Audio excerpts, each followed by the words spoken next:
Well, guys, I have an update as far as Wisconsin garden tractor shows go for 2021.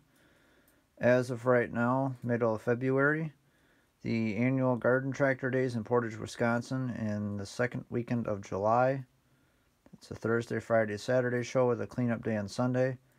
It is a go. Now, keep in mind things can change with the way life has been the past year. But with that being said, I definitely have quite a bit of planning to do, as the show is a Sears Roper David Bradley feature as well as a Cub Cadet feature, and I had taken on the Sears feature for last year, but the show was canceled.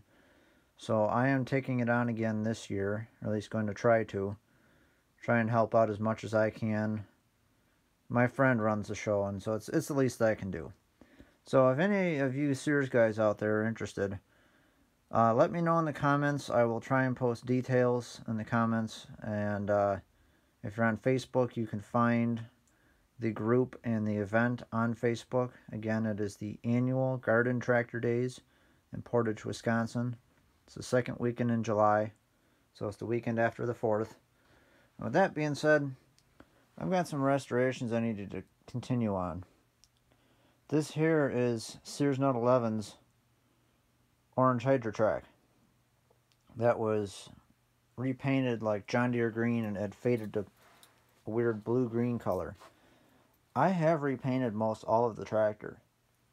It's just been sitting down here in the basement. One thing, it has cured the paint nicely, because the paint is held up in really, really nice shape. And for those wondering, yes, it is rattle can paint. I'll show you what I use. So come spring, I'm hoping to sell a decent number of tractors. I'm not selling everything, just so then that way I have the room to get this tractor back together, as well as the second orange Hydro, which I started working on. I brought some parts in that I could get to easily enough, like the clutch and whatnot. And I may not do a full-blown paint job on it. Like, I'll definitely paint the outsides of these frame panels, but I probably won't paint the backside, because you don't see any of it except for between here and there, and all this is behind the battery tray anyhow. So basically this one's just going to be a freshening up. I do have some welds to grind off because someone had welded some extra junk on.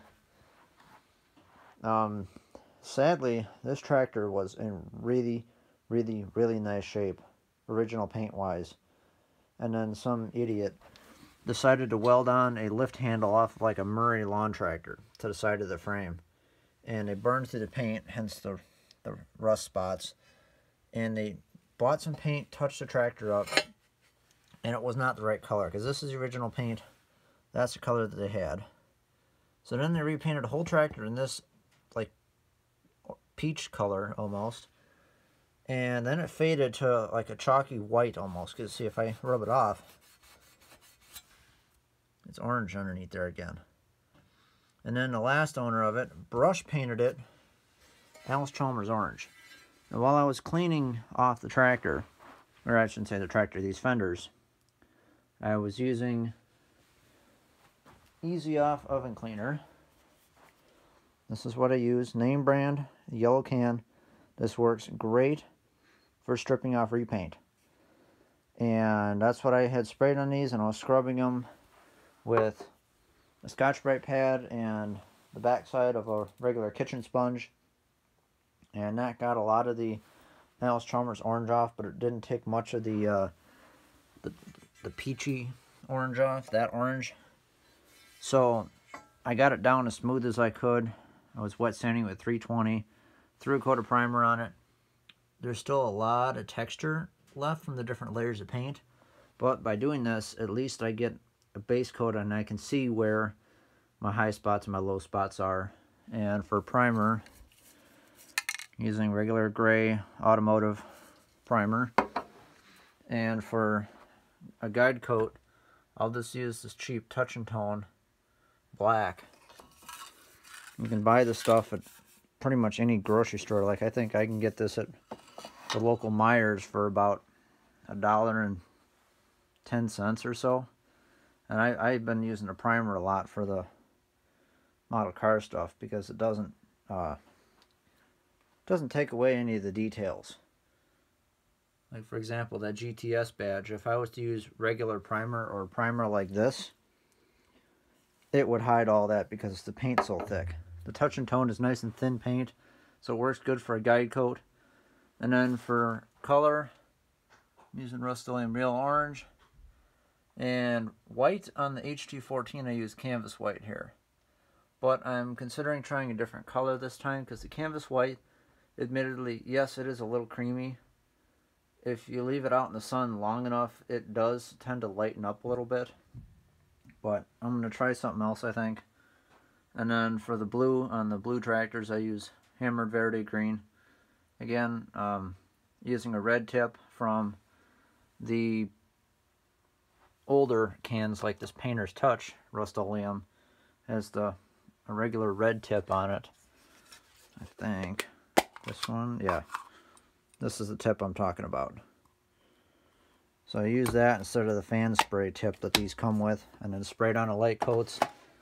After some time in the sun, that paint dries beautifully and looks almost identical to the late 60s blue. So that's for you guys wondering what I use for paint colors. But yeah, now the portage is on as of right now. I gotta get my rear end in gear and start getting some more restorations done, because I wanted to have both of the orange hydros done for portage, and admittedly I was slacking off on the restorations. A, because it's been borderline zero for the last month here in Wisconsin, and B, I just didn't really have any faith that we'd actually have a show this year, just because of the way things have been going. And the fairgrounds with portage, they kept pushing the opening date farther and farther and farther back. But with that being said, as of right now, it's on, so I'm back at it. So with that being said, I'm going to continue on, and I'll catch you guys in the next one.